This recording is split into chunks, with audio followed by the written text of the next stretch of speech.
Ġimniedi fond innovattiv li se jgħin lill-imprenditori li għadhom jibdew bi startups biex jiksbu sors ta' kapital ħalli l-idejat innovattivi tagħhom jieħdu l-ħajja.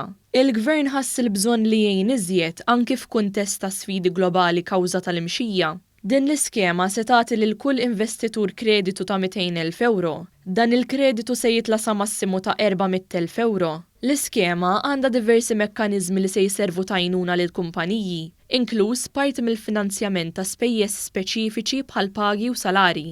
Il-kap eżekuttiv ta' Trust Stamp, Gerrit Genner, spjega li l-kumpanija fetħet f'Ġunju u kienet smat li se timpjega 30 persuna fi 3 snin. Madankollu, permezz tal-għajnuna tal-Gvern, f'5 xhur il-kumpanija se tkun qed timpjega diġà 26 persuna. Malta Enterprise was able to offer us with the startup scheme was the ability to double down on research and investment, to say that we can generate 2 years out revenue, but for now we have the funding to hire people and to do the research. It would not have been realistic without it.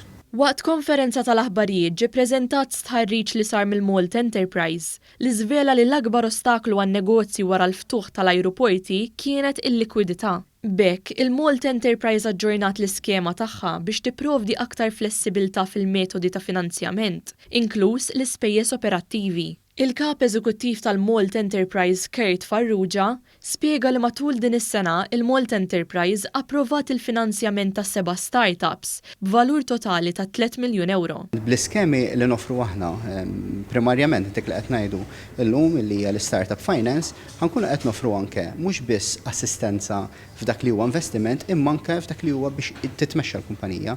Min-naħa tiegħu il-Ministru għall-Ekonomija Silvio Xkembri spjega li dawn l-startups jesponu t-talenti imprenditorjali ta' bosta.